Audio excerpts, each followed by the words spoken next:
And allow yourself to become fully aware in this moment,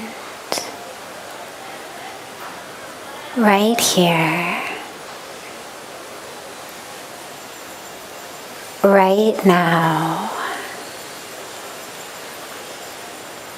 in this breath.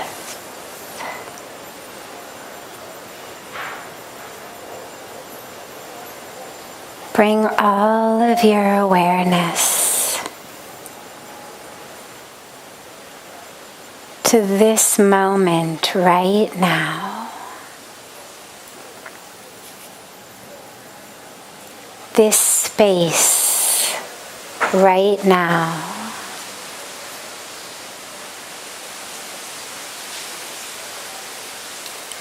And this breath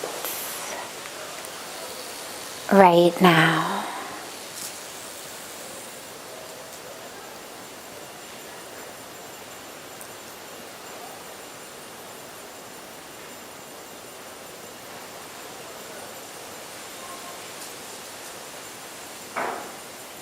And as this moment becomes the next moment, just allow your awareness to stay fully anchored in each moment of now.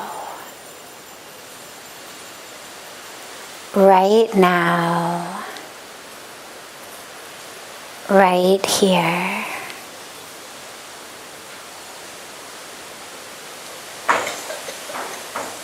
Can you feel this breath?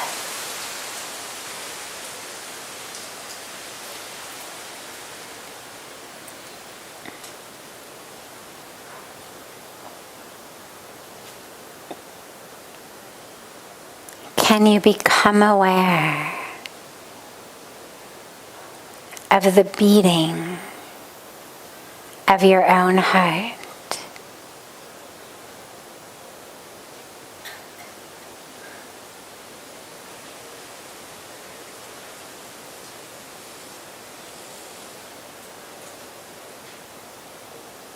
Can you become aware of the blood flowing through you?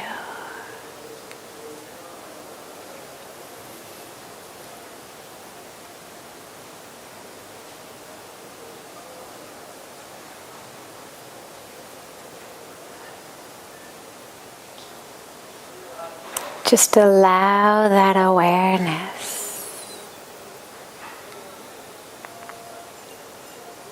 to grow deeper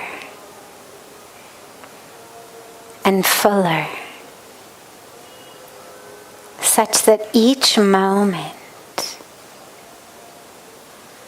you are more present and more aware than last moment.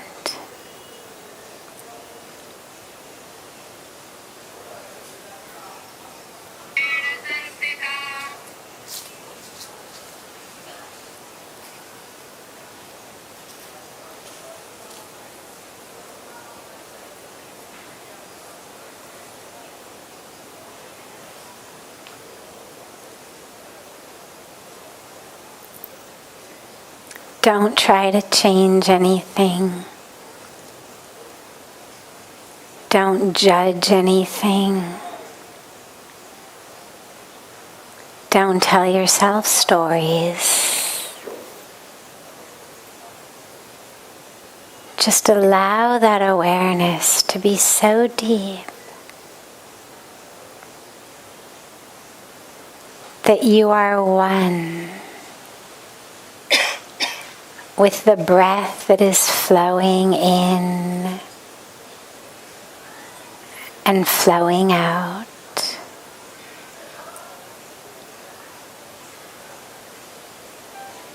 That you are one with the beat of your heart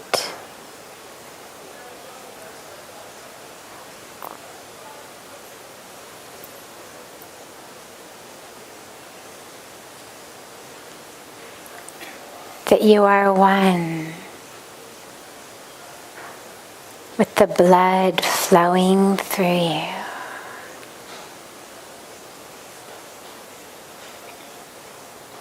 See how deep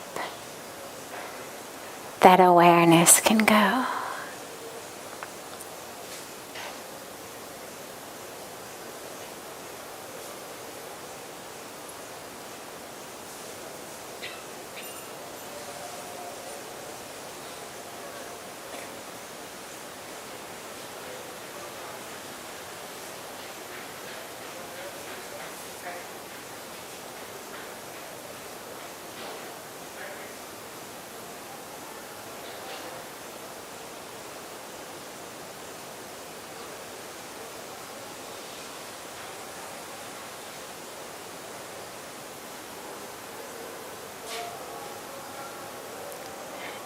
If the mind wanders, don't worry. Just bring it back. Just bring it back to this very moment, this very breath.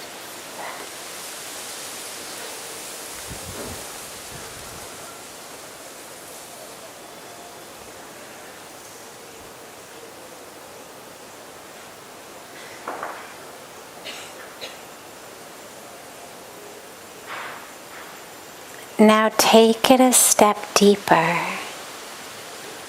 Can you be aware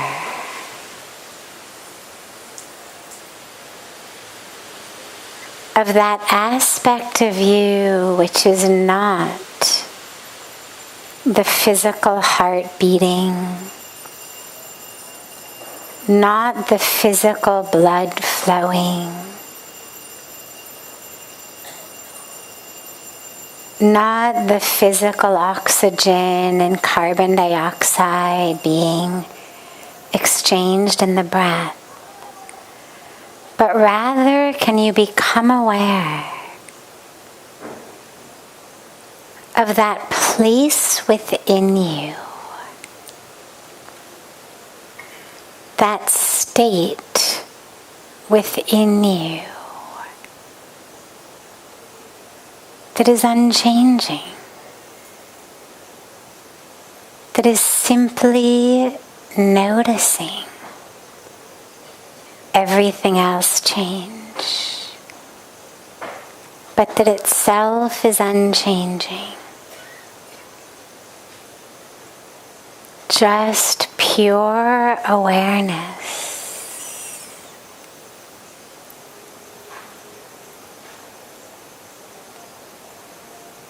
Non-physical,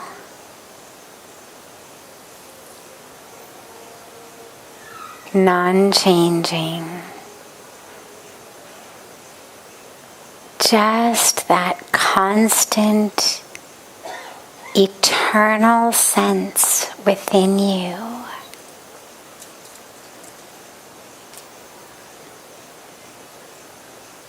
Unimpacted by that which it's noticing.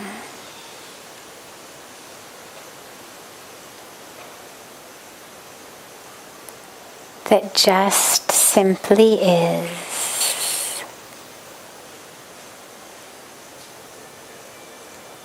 And is aware of it all.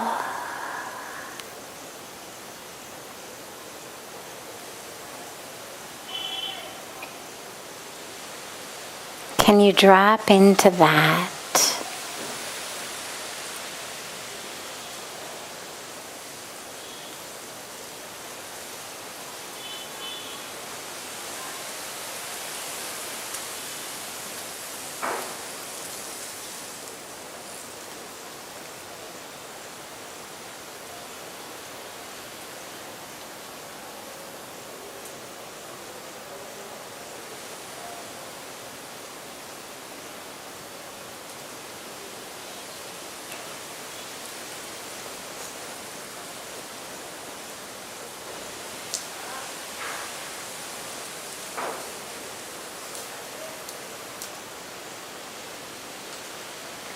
In the same way that your physical body doesn't move when it's windy outside, in the same way there's an aspect of you that doesn't move, doesn't change, no matter how windy it is on the inside. There's an internal aspect of you that is unchanging in the face of it all. See if you can access that.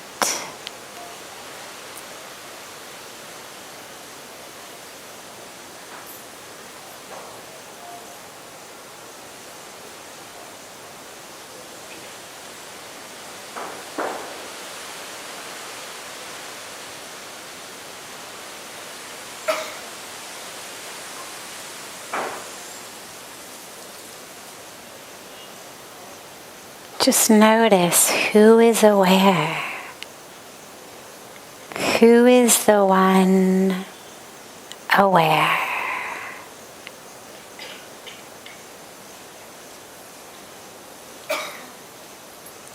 And anchor yourself in that.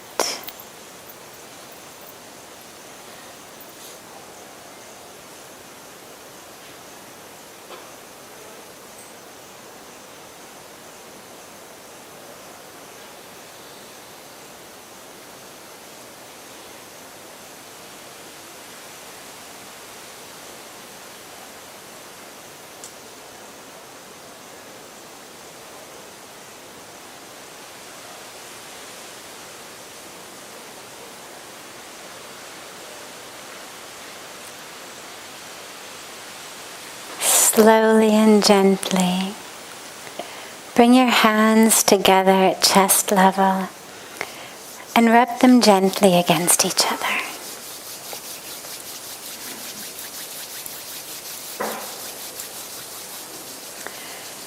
Press the palms of your hands into your closed eyes.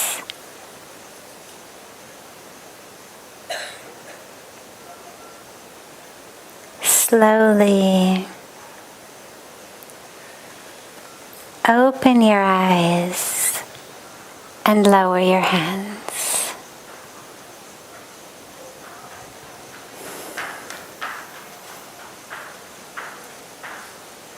Welcome to Satsang. It's so beautiful to be together with you all.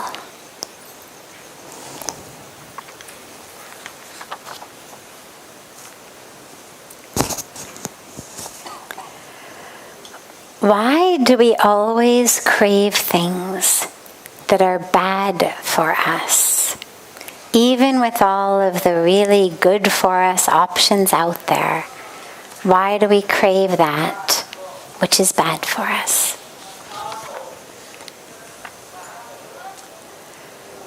Well, there's a lot of reasons, actually. It seems so counterintuitive. Why wouldn't we want that which is good for us? Well, when we are in alignment, we do. I remember my yoga teacher back in America used to say, people every once in a while would ask about overcoming things like smoking cigarettes, for example. And he always used to say, don't worry. Don't push yourself to quit. Just do more yoga. Because the more yoga you do, you're going to get to a point where automatically you just can't stand the idea of a cigarette. That it's going to become so incongruous with who you are that automatically you'll quit. When we are really living in full alignment, we do actually want what's best for us. You may have noticed when you're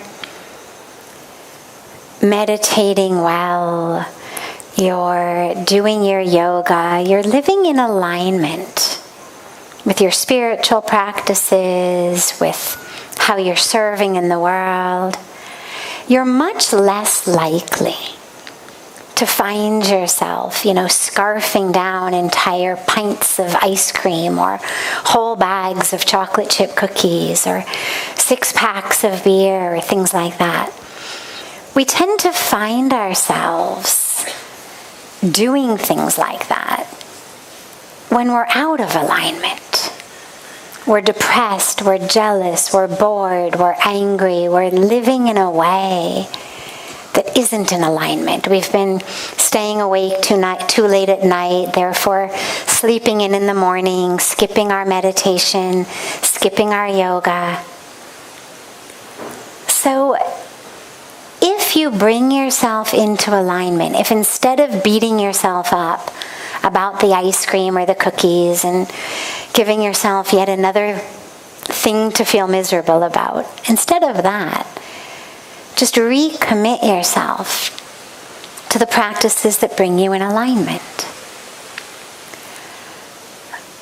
So that's one of the major reasons, is when we are not living in alignment with who we are and what's good for us on the deepest level,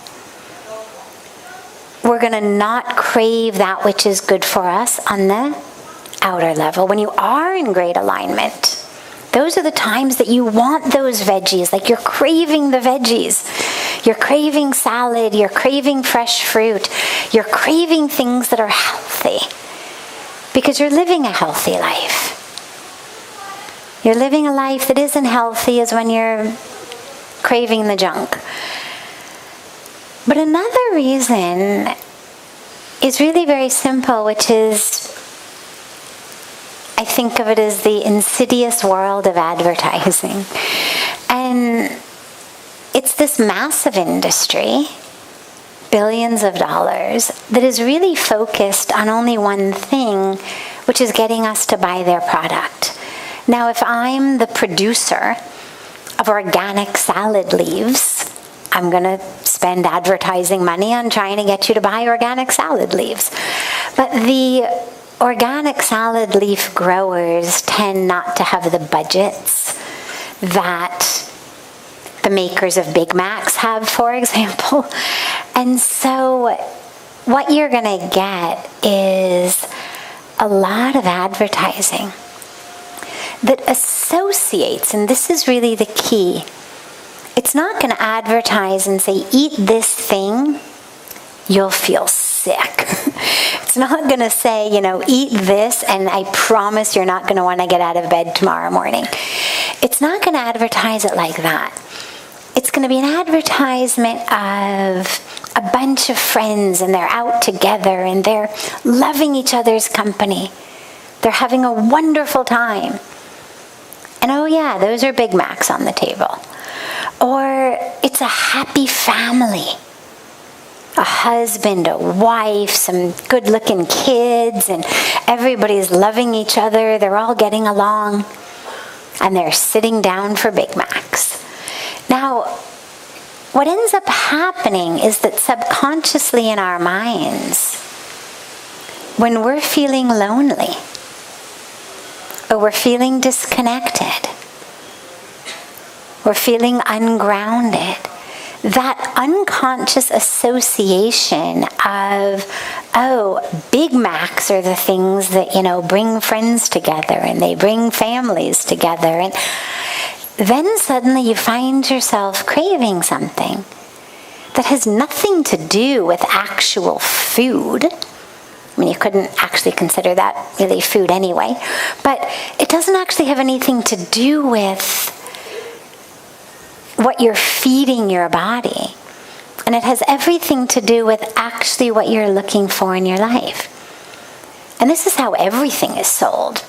Shoes, handbags, mobile phones, food items, cars, whatever we're trying to sell, we sell them through selling happiness. You take car commercials. These are some of my favorite examples. So car commercials tend to be one of two types. Either they're selling you freedom, so it's the convertible and you're driving off into the sunset, not a care in the world. Your hair is blowing in the wind. Beautiful, vast vista. Now, we're not selling a car. We're selling freedom. And people who are feeling stuck, trapped in their lives, unhappy, see this. It's like, yeah, I want to drive off into the sunset with my hair flowing in the wind. And they identify that with the car. Or we sell them as more of like your family vehicles. And so again, it's the happy couple and the happy kids in the back seat. And you think, my God, my kids try to kill each other in the back seat. My husband and I scream at each other in the front seat. And subconsciously the mind goes, we need that car. Now, your logical mind knows that changing the brand of your car is not going to make your kids get along, or you and your spouse get along. But subconsciously, that's what happens. So the same thing is true with food, with alcohol, with all of these things that are not good for us. So don't worry about it. Don't feel badly about it. But just if you do find yourself in the midst of cravings for things that you know aren't good for you, ask yourself, how have I gotten out of alignment? Why is it the things that I know aren't good are things that are calling to me? Where have I gotten out of alignment? And do what you can do to get back into alignment. Get back into your meditation, get back into your yoga, get back into your service, reconnect with loved ones, reconnect with your values, read things that inspire you, watch things that inspire you. And if you find that it's just, something in your consciousness calling at you, again, don't worry about it. And also don't overanalyze it, because it really could simply be nothing more than a billboard you saw on your way home that happened to hit you at a time when you were feeling frustrated or stuck or upset, and it grabbed you at a time when you were vulnerable. And so now you're craving for that thing. But always ask yourself, what do I really want in this moment? What do I think I'm going to get through this ice cream, through the Big Mac, through the pizza, through the six-pack, through whatever it is that I'm craving? Actually, what am I looking for? Certainly not a stomach ache, certainly not a hangover. What am I really looking for that I've misidentified as coming from that thing? And then, of course, the last piece being that, sometimes you're just in the mood for a piece of pizza or a bowl of hopefully vegan ice cream. And again, don't overanalyze it. It's okay. Nothing wrong with it. If that's really all it is, for whatever reason,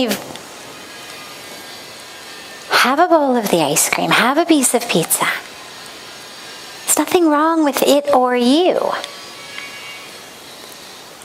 As long as that's all it was. It was just a one-time quick thing. It came, have it. It's okay. Try to avoid the six-pack and the Big Mac. But if it's just, if it's just some pizza, some chocolate, whatever it may be, don't be too hard on yourself. It may just be a simple, unconscious association when you were young. Mom gave you this, Dad gave you that. Maybe it's the only way you know how to self-nourish. A lot of us, tragically, we're actually raised unconsciously to believe that, guess what? Food is love. It's how a lot of us were parented in different ways. And so a lot of us associate it with that. So many parents all over the world, in doing their best, in loving their family, what do? They feed them. Oh, I love you so much, I've baked you cupcakes. I love you so much, here's some gulab jamuns. I love you so much, oh, you have to have just one more because I made it for you and I love you. And so we grow up associating a really overfull, stuffed stomach with knowing that we're loved. And that's a hard pattern to break as we get older. And so if you find yourself needing some love and you're looking for it in the form of gulab,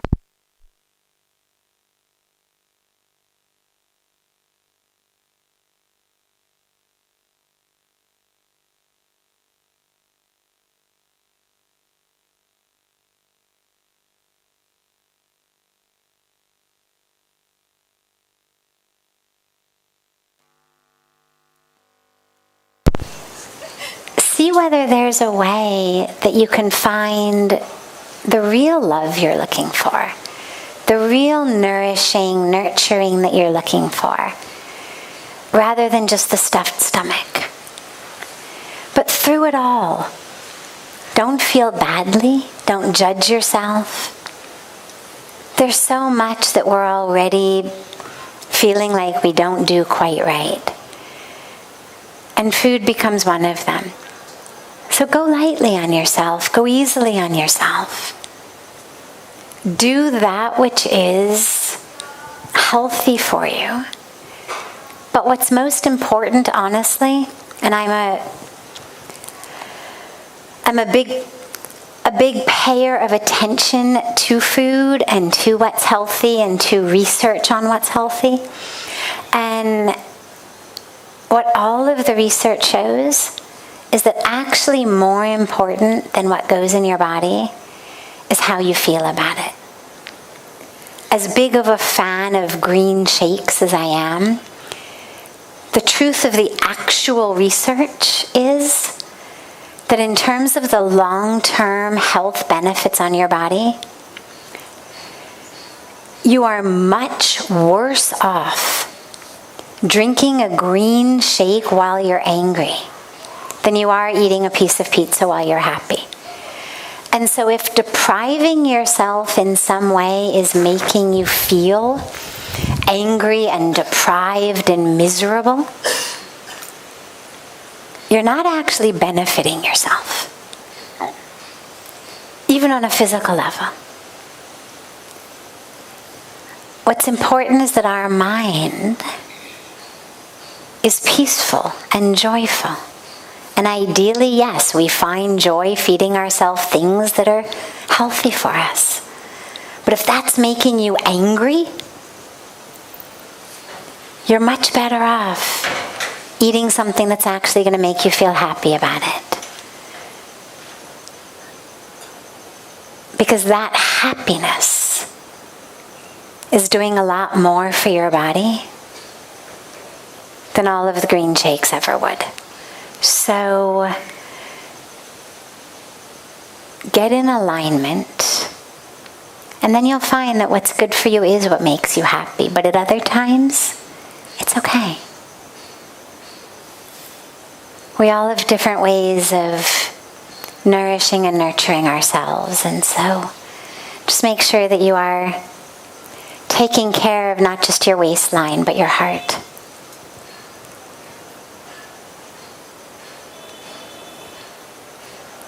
Questions here?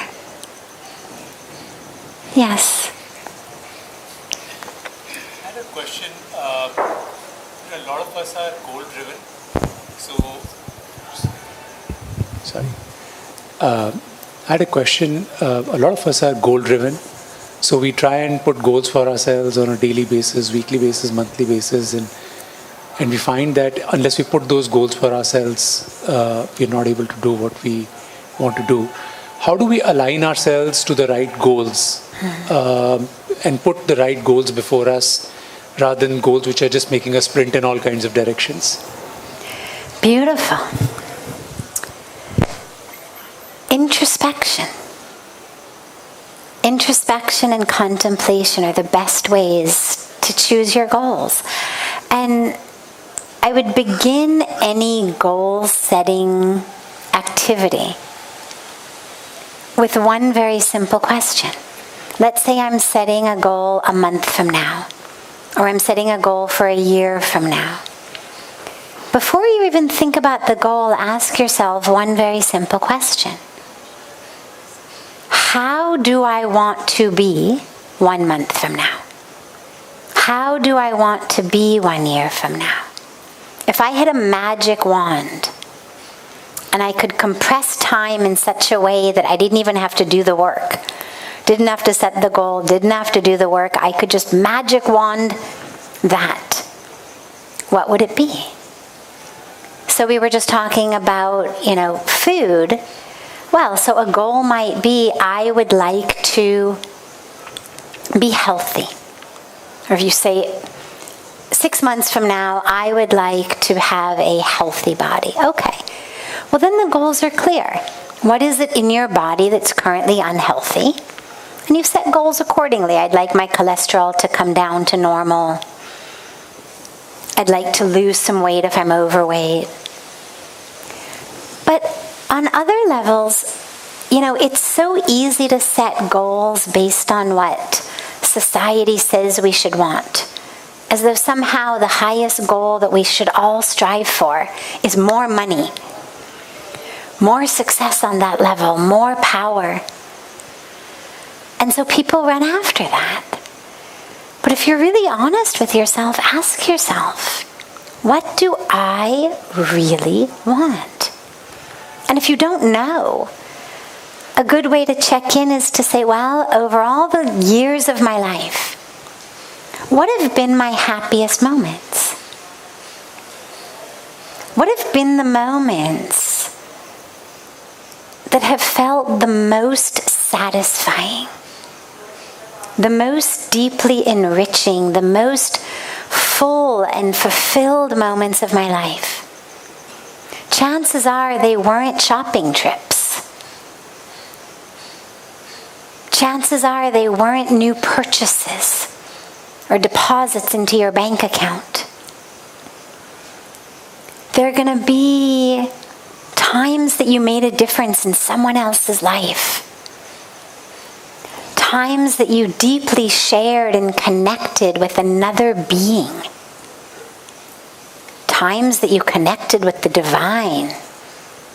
Times that you experientially understood your true self, that you felt it. Times that you felt at oneness with others, with the universe, with nature, with God. And so, using just a purely scientific way,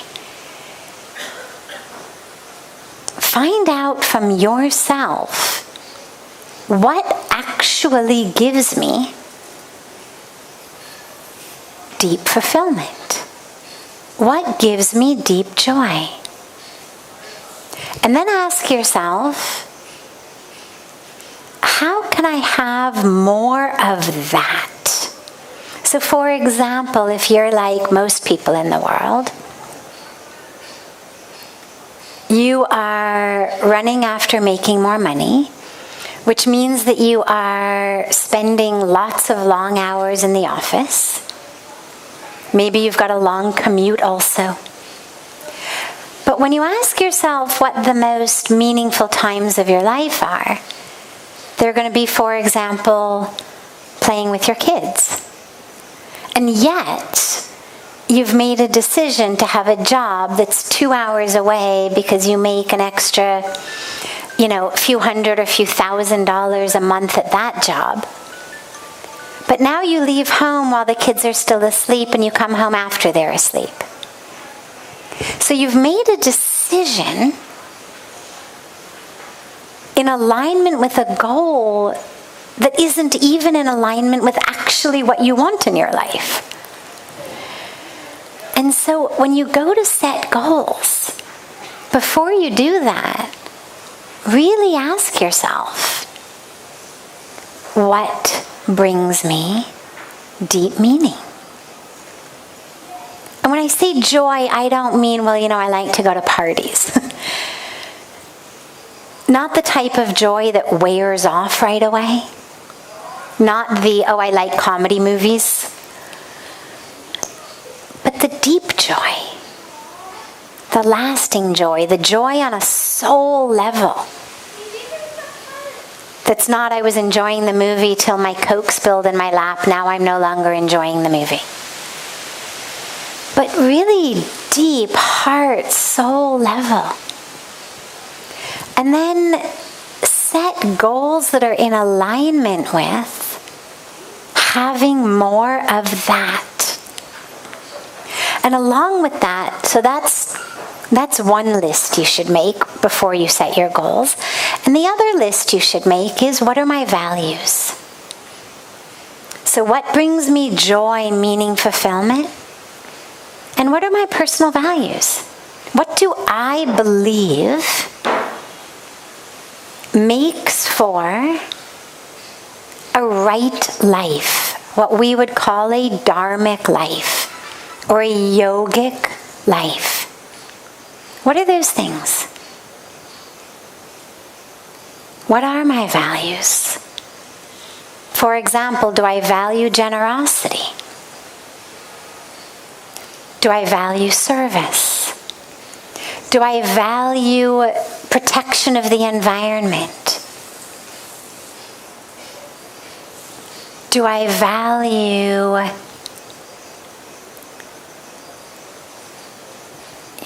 honesty and integrity? There's so many things we value. But really ask yourself, what are your core values?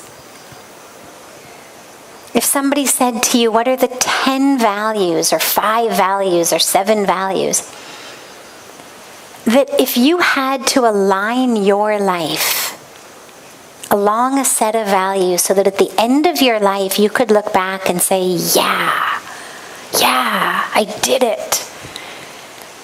Whether you die tomorrow or 70 years from now. In such a way, what would be those values so that you would look back on your life and say, yeah, I did it. And then you look at those two lists. What brings you the greatest joy, the greatest, the deepest meaning, fulfillment? And what are your values? And then set goals accordingly. If generosity, for example, is one of my values and I know that I love service, well, set a goal around that. By 6 months from now, I want to have fed blank number of people. I want to have taught blank number of kids how to read. I want to have planted blank number of trees. I want to have donated blank number of dollars, euros, rupees to charities I believe in. However your way of service may be, set a goal like that. If you value honesty and integrity, then set a goal that says 6 months from now, I want to be sure, or 1 year from now, it may take you a little while, I want to make sure that every aspect of my life, from how I make my money to how I spend my money, is in alignment with honesty, with integrity. That, for example, I'm not buying brands of things that are using slave labor or polluting the environment. I'm going to divest my money from stocks that are polluting the environment or working women in children in sweatshops or whatever they may be doing. I'm going to really become conscious about how I earn and how I spend. If integrity and honesty are core values of mine. So if you make those two lists, the goals are going to become really clear. And then, of course, some people I know set personal goals. Then they set relationship goals. They may set family goals. So you may have a personal goal. And then you may have a relationship goal. What is our collective goal for 6 months from now? Spending time with each other was on both of our lists of the things that fill us with the greatest joy. Can we set a goal that 6 months from now we're going to be spending blank number of hours a day or a week together? Set family goals. Set however many goals you want that are all according to what brings you the deepest meaning and fulfillment in your life, and it's in alignment with your values. So that if, as we say, the Lord of Death, if Lord Yum came to you in the night, you would be sad that, you've got to go, but that at least you'd be able to look back and say, yeah, I lived really in alignment with what I believe in, alignment with my values. Because that's the stuff that actually makes us feel fulfilled. When we go to sleep every night knowing, all those things I believe in, that's how I live today. I was honest, I was caring, I was generous, I made people smile, I helped people, I spread love, I spread peace. I didn't harm anyone or anything. Set your goals like that. Other questions? Yes.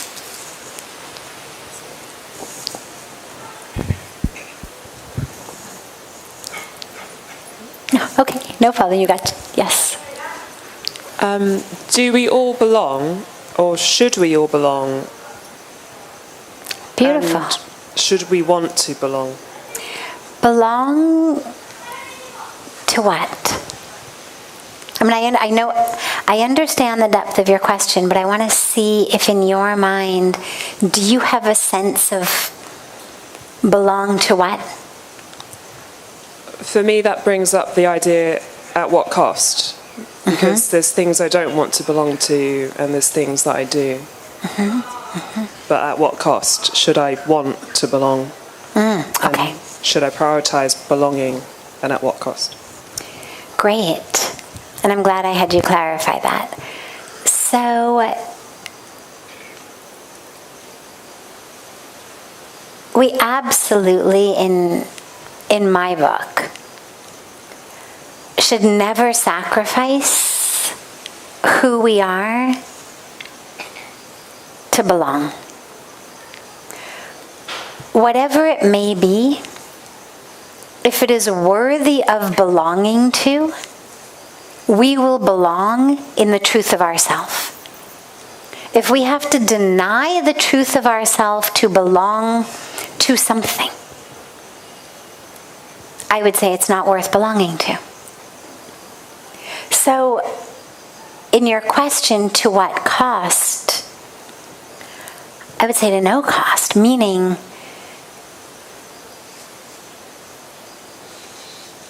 if you have to give up core aspects of who you are,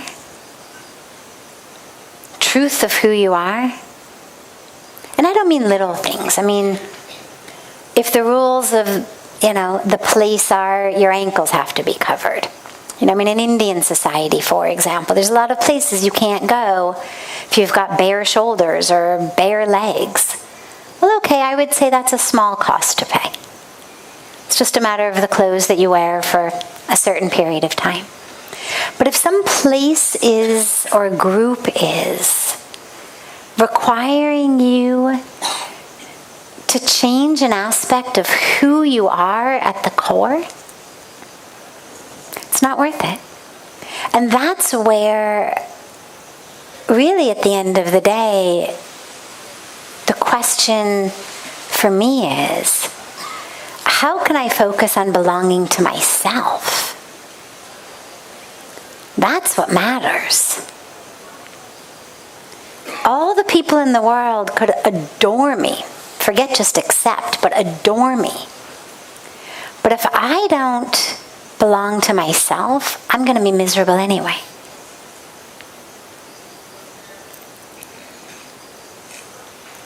Belonging to yourself, loving yourself, accepting yourself, valuing yourself is the most important thing. And when you do, as you say, there's places that you belong already, places you don't. How much should you have to give to belong in the places you don't? I say don't give anything unless, for whatever reason, you've got a specific agenda to want to belong there. But if you've got a sense of belonging in you, and places, people, environments in which you as you are belong, consider yourself very blessed. It's a great blessing. There's a lot of people in the world who don't even have that. Far too many of us waste far too much energy in our life trying to change who we are so we would belong to a group, to a people, to an organization, to a society, to a way of thinking that we don't even really respect anyway. That we don't even really necessarily want to be like, but there's just pressure. And that's why it's so important to belong to yourself first. And you belong to God. I mean, after all, it's the divine who has made you as you are. And to me, God is perfect. To a lot of people, God is perfect. I actually don't know, now that I think about it, any religious tradition that says God is imperfect. I mean, to imply that God makes mistakes is pretty much sacrilege in most religions. And so, if you've been created by the divine, and in Hinduism we believe you've been created not just by the divine, but of the divine. So you're not just a piece of art, but you actually are the divine. Well, then the core of who you are is perfect. So belong to yourself. Know that you already belong to God. And if you've got a few people even who you feel like you also belong to, it's a great blessing. And it's enough.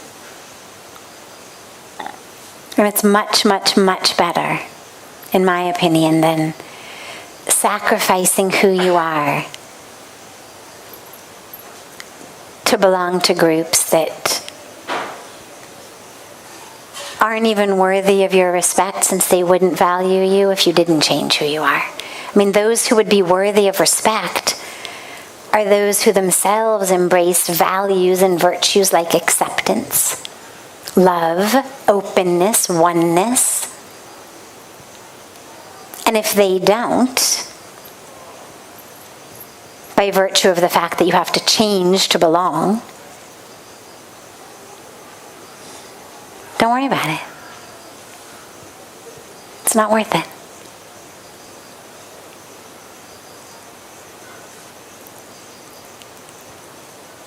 Other questions? Yes.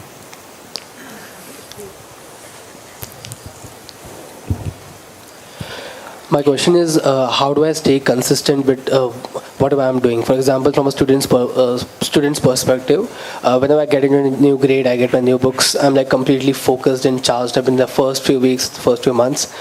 And I'm like, this time I'm going to crack this exam, I'm going to be the top in the class. But with time, I don't know why this energy, this fades away. Although my inner self, I do want to study more, I do want to get successful in what I'm doing, and I'm also passionate about my studies or work. But I don't know, how do I align my inner self with my outer self, and how do I stay consistent in whatever I'm doing? Great. Well, sometimes we have to just recharge ourselves. Especially for things like schoolwork, which in many cases are not in and of themselves rewarding. You're doing something today that you're not necessarily enjoying today for a goal that you're only going to see sometime in the future. Not even necessarily the immediate future, a kind of longer term future. So the fact that you've got energy for a while and then you don't have it anymore, that's really normal. Don't worry. You just need to kind of recharge yourself, and maybe during a holiday, during a vacation, I mean, it's great that you're here. Take advantage of those holidays, those vacations, to recharge yourself. And just keep reminding yourself there is a light at the end of this tunnel. Right? Just one more lap around, and you'll make it through. But don't worry about the fact that you lose that energy for it. It isn't in most cases in and of itself rewarding. I mean, things that we stay motivated for are usually things that either we actually enjoy while we're doing it, or the reward is much more immediate. So you may not enjoy exercising while you're doing it, but most of us feel better afterwards.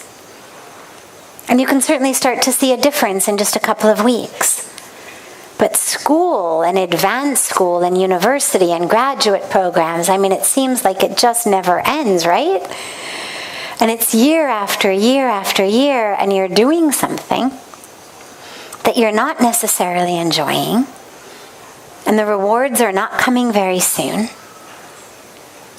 So it's very natural that you're going to lose some steam, and then just recharge. Just recharge. Just keep, it's like coaches on the sidelines of races, right? You think, why do they do it? The runners know they're supposed to run. They're not going to forget what to do halfway through the race. But the coaches, they stand on the edge of those tracks and they yell, you can do it, just 10 more feet, half a mile more, whatever. They just keep yelling, encouraging them, recharging their batteries. So you have to channel your own inner cheerleader that's just going to get you through another little stretch. Okay? But you've come so far. Just get a bit of extra energy from Mother Ganga and go back and finish the race. You'll be glad you did. And you, yes. And we'll take this as our last question. Okay. I ask this question because I cannot find an answer myself, basically. So it's a very personal question. What if you try to align yourself, be a good person as much as you can, and then you face situations like people who are not honest with you, people who mistreat you? Actually, I get angry. I have to be honest. Mm-hmm.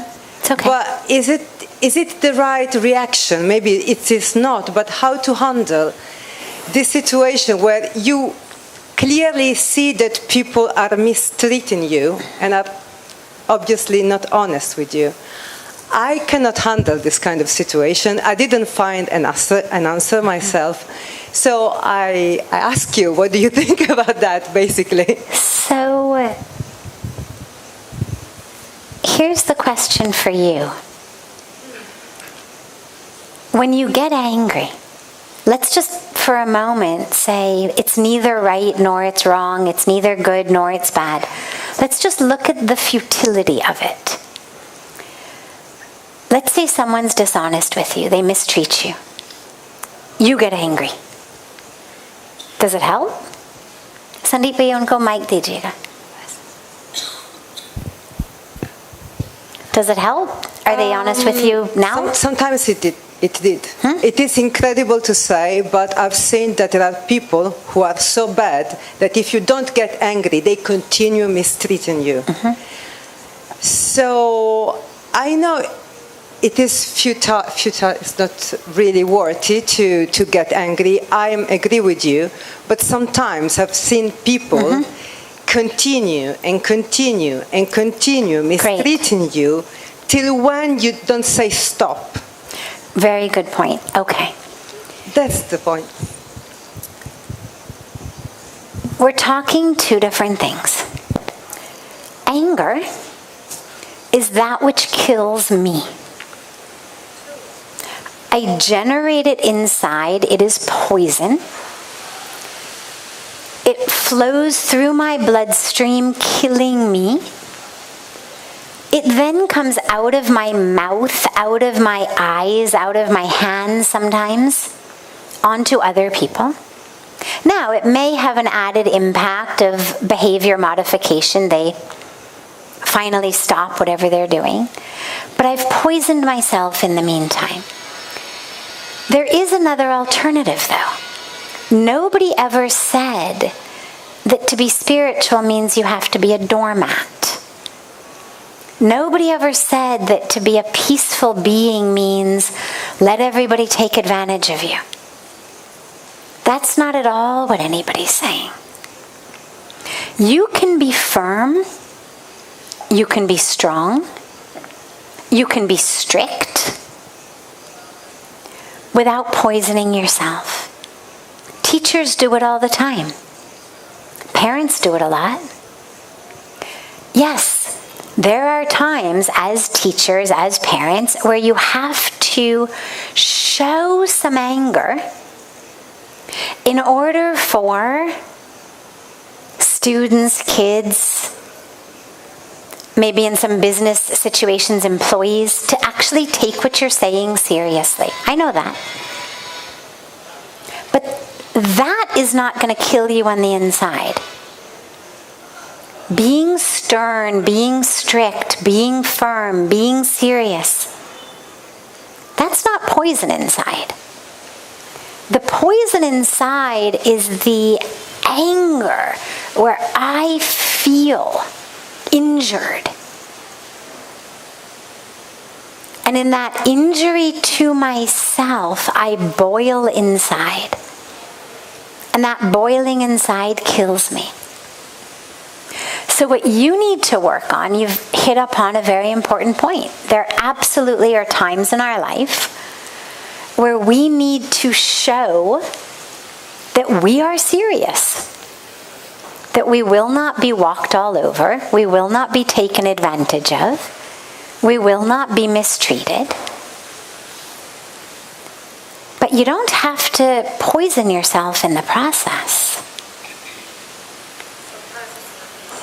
It's definitely not easy, but that's the goal. The goal is that when people act in their way, to understand it's not about you. I learned this in India, the very beginning, because not in terms of mistreatment, but in terms of telling falsehoods. So in the world where I come from, something is either true or it's a lie. I mean, I grew up in a world of kind of truth at all costs. A white lie was a lie. Do not tell them, totally unacceptable. And when I moved to India, I realized that people would say things that were really not true, in my mind, lies.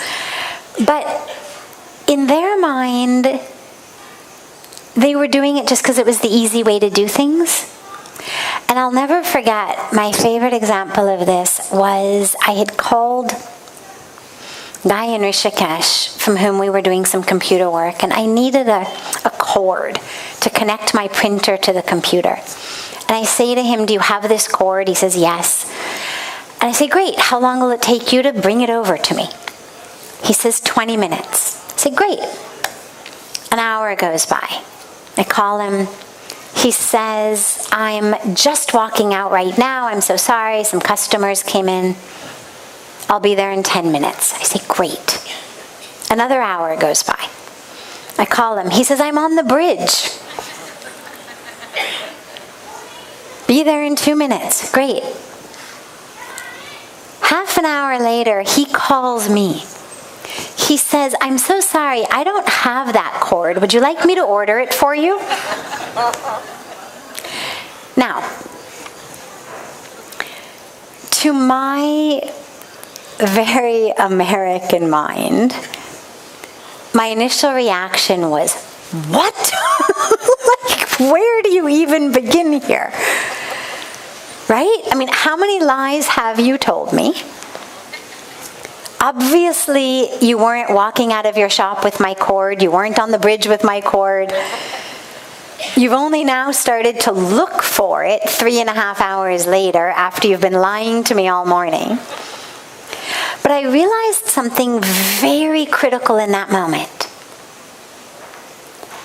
That if I could get out of myself, if I could stop feeling like it was about me and I was an injured party, and I could realize it actually had nothing to do with me and everything to do with him and the way that he and so many people like him